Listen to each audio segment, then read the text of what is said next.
Praise the Lord. आप सबको जय मसीह की। प्रभु परमेश्वर का धन्यवाद करते हैं कि प्रभु ने हमें फिर एक ये सुंदर समय दिया कि हम आप तक परमेश्वर के वचनों को पहुंचा सकें। आप प्रभु में आनंदित और मगन हो गए। तो आइए हम जो आज का वचन पढ़ेंगे रोमियो 11 का 34-34।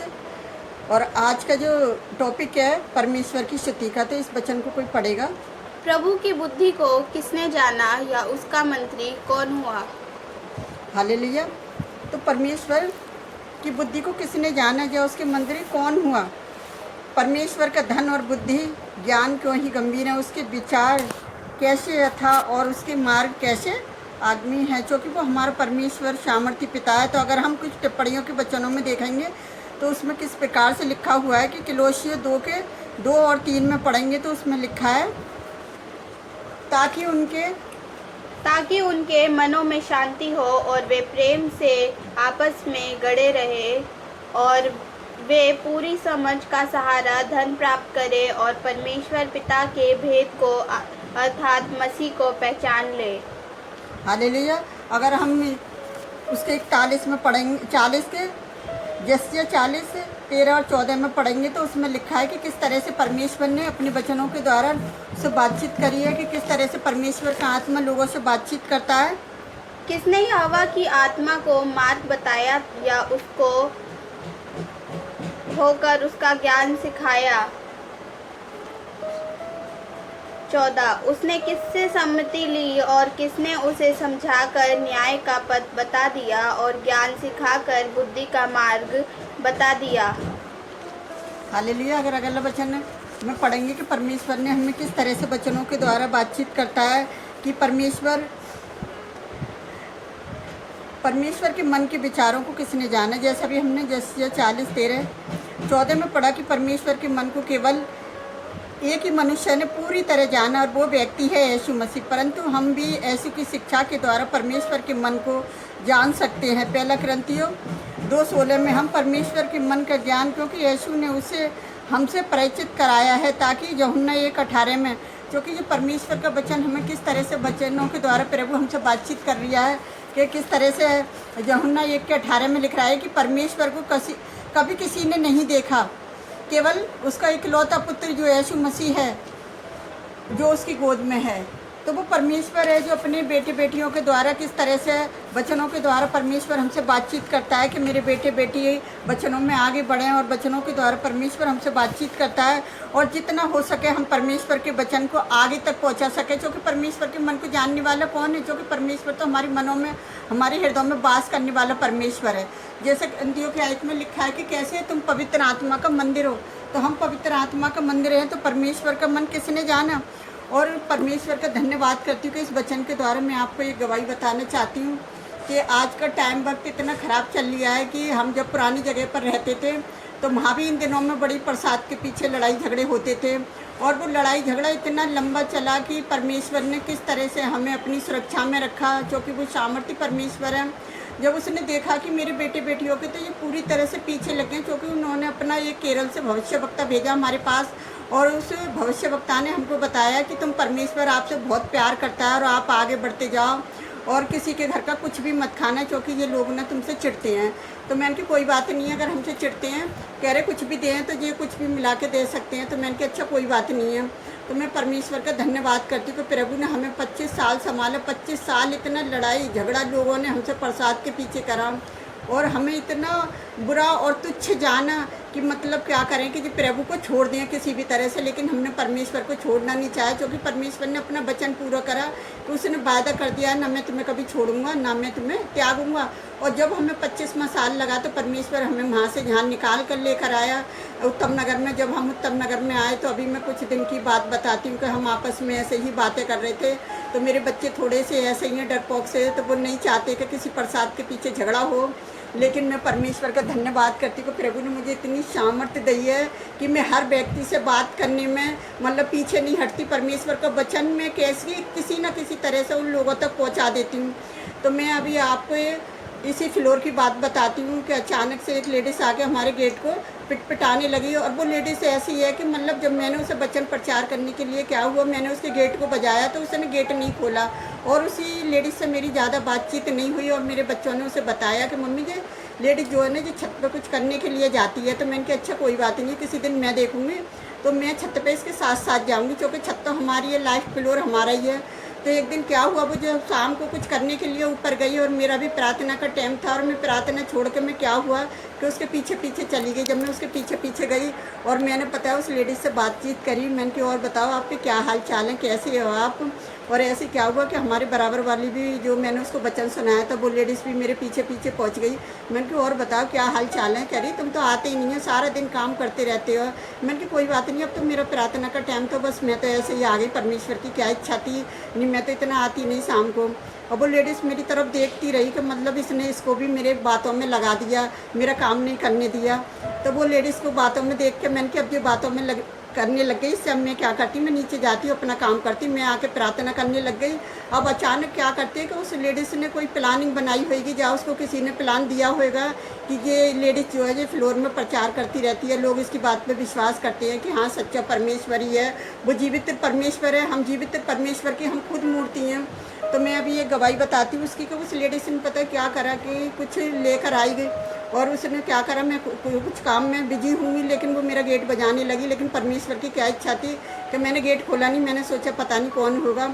अब वो क्या हुआ, मेरी बेटी कॉलेज से आ रही थी, जब उसे कॉलेज से आई और उसने उस लेडीज़ ने आवाज़ दी कि बेटा इधर आना, तो मेरी बेटी बोली हाँ आंटी क्या बात है। तो कहती है लो जो प्रसाद है इसे ले जाना। अब मेरी बेटी ने क्या करा, तुरंत गेट खोला, मैंने देखा कि क्या है तेरे हाथ में, तो कह रही मम्मी ये पता नहीं क्या है। और मैंने उसे देखा इतनी अजीब अजीब सी चीज़ है उसमें पड़ी हुई थी, और लेकिन मैंने उससे कहा कि इस चीज़ को यहीं पर रख दे तू, सुबह कूड़े वाला आएगा वो ले जाएगा है। और तो मैं परमेश्वर का धन्यवाद करती हूँ। तो अभी एक लेडीज़ कल जब हमारे पास आई शाम को, उसने हमारा गेट बजाया तो बोलती है आप मुझे 10-10 के नोट दे दो। मैंने कि मेरे पास 10-10 के नोट कहाँ से आए, मैंने कि मेरे पास इतने चेंज पैसे नहीं हैं, और तुम्हें चाहिए तो वैसे ले लो। तो कह रही नहीं मुझे तो वो चेंज ही चाहिए। तो मैंने कि कल तुम्हें वो उसके लिए चाहिए होगी ना पूजा के लिए। तो कहती है हाँ। तो मैंने कि हमारे घर पर प्रसाद मत देना। तो कह रही मुझे तो पहले ही पता है कि तुमने बोल दिया था कि मतलब परमेश्वर के लोग तो वैसे भी जीवित परमेश्वर की संतान है, और वो तो क्यों मूर्ति का चढ़ा हुआ प्रसाद खाएंगे। तो मैंने कि देखो मूर्ति कोई चीज़ तो है नहीं है, मूर्ति है तो लोग उठाए उठाए फिरते हैं, और उसे अभी तुम पूजोगे अभी पानी में फेंकी आओगे उसे। तो कहती है हाँ वो तो मुझे तो पहले ही पता है। और मैं भी आपको एक बात बताना चाहती हूँ। वो अपने मन की फिर बात बोलने लगी, बोलती है कि पता है वो नीचे वाली एक आंटी है वो भी प्रसाद नहीं खाती, तो मैं पता है क्या करती हूँ कि मैं अलग से मिठाई लेकर आती हूँ, तो हम अपनी पूजा की मिठाई अलग रख देते हैं, और जो हमें देनी होती है ना तो उस आंटी को दे देते हैं। तो आपके साथ भी मैं ऐसा कर सकती हूँ। मैंने कि आप मुझे अपने घर में बिठा के खाना खिला सकते हो। मैंने कि हमारा परमेश्वर प्रेमी है, हमारा परमेश्वर लड़ाई झगड़ों में कलेशों में नहीं, हमें कलेशों से निकालना चाहता है। तो मैंने कि हम आपके जीवन में जो परमेश्वर का वचन बोया गया है वो फलवंत होगा।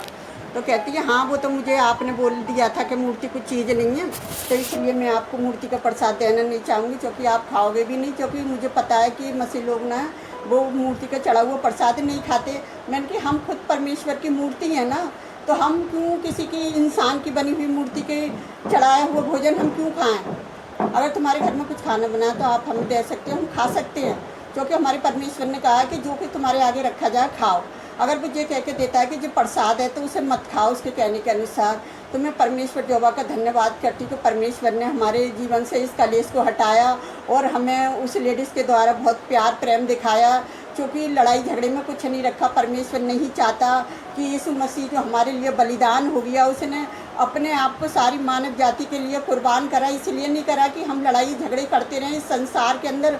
उसने हमें अपनी शांति के लिए कि तुम्हें अपनी शांति में दिए जाता हूँ, तो हमें यीशु मसीह ने जो शांति दी है वो लड़ाई झगड़े के लिए नहीं दी, वो हमें शांति के लिए दी है, ताकि हम परमेश्वर का वचन लोगों तक पहुंचा सकें। और उस सत्य को जो यीशु मसीह ने कही है कि सत्य और मार्ग जीवन मैं ही हूँ, तो इसलिए हम उस सत्य के वचन को लोगों तक पहुंचाते हैं। जो ग्रहण करना चाहता है, जो अपने मन को बदलना चाहता है, वो बदलने ज़रूरी नहीं है कि उसमें तुम धर्म बदलो, अपना मन का परिवर्तन करो, अपने मन को बदलो। जब मैंने उस लेडीज़ के मन को बदलते हुए देखा, मैं परमेश्वर का धन्यवाद करती हूँ। प्रभु जी तेरा धन्यवाद हो कि आपने लोगों के मन को बदला, और कि हमारा वचन बोना भी यहाँ पर व्यर्थ नहीं गया, एक आशीष बनी। मैं परमेश्वर का दिल से धन्यवाद करती। तो आइए हम आप सबके लिए प्रार्थना कर रहे हैं। हालेलुया। धन्यवाद धन्यवाद। Hallelujah, praise the Lord, thank you Jesus. Hallelujah hallelujah. प्रभु परमेश्वर पिता धन्यवाद करती हूँ, आप शांति के परमेश्वर हैं प्यारे पिता परमेश्वर। आपके मन को किसने जाना प्यारे पिता परमेश्वर। आप तो सारी सृष्टि को बनाने वाले करता है, और आपने मनुष्य को जो मिट्टी से बनाया है उसमें अपना जीवन का सांस फूका है मेरे खुदावन। सचमुच तेरे प्यार और तेरे प्रेम को लोगों तक पहुंचाने में पिता हमें आपकी मदद की ज़रूरत है। पवित्र आत्मा, आप हमारे मनों को, हमारे हृदय को खोले प्यारे पिता परमेश्वर, ताकि हम तेरे वचन को लोगों तक पहुंचा सकें। कि पता धर्म बदलना ही ज़रूरी नहीं है, कि मन का परिवर्तन होना बहुत ज़रूरी है प्यारे पिता परमेश्वर। आप नहीं चाहते कि छोटी छोटी बातों के पीछे कलेश होए प्यारे पिता परमेश्वर। हम आपकी मूर्ति हैं पिता परमेश्वर, आप हमारे कुम्हार हैं, आपने हमें बनाया है प्यारे पिता परमेश्वर, ताकि हम आपके वचन को लोगों तक पहुंचा सके, कि आपकी स्तुति आपकी प्रशंसा हो सके मेरे जो परमेश्वर।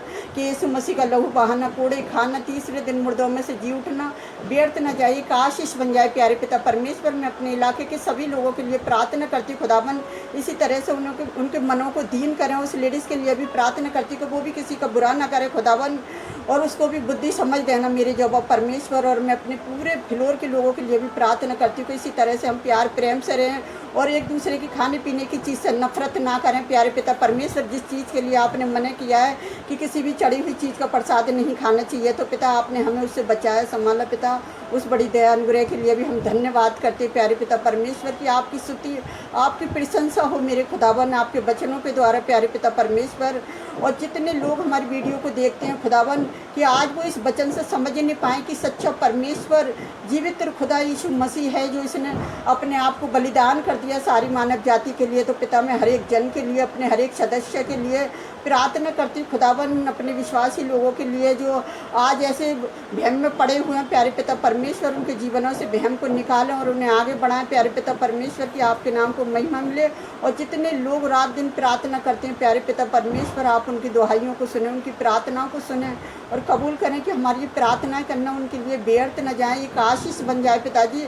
हमारी वीडियो से जुड़ना भी उनके लिए एक आशीष बन जाए खुदावन। उन्हें ब्लेस करें, उनके हर परेशानी से उन्हें आज़ाद करें प्यारे पिता परमेश्वर, क्योंकि यीशु मसीह के द्वारा आपने हमें आज़ाद कर दिया है खुदावन, हमें सारे पाप के बंधनों से आज़ाद कर दिया है मेरे खुदावन।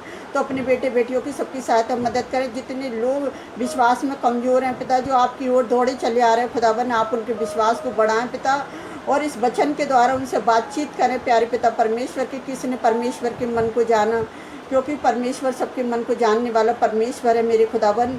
और हम आपसे क्या मांगे पिता, आप तो हमारे मांगने से पहले ही जानते हैं। आपने हम सबकी प्रार्थनाओं को सुना और कबूल किया, उसके लिए धन्यवाद करते हैं कि हमारी पास के साथ प्रार्थना करना व्यर्थ न जाए, एक आशीष बन जाए लोगों के लिए खुदावन।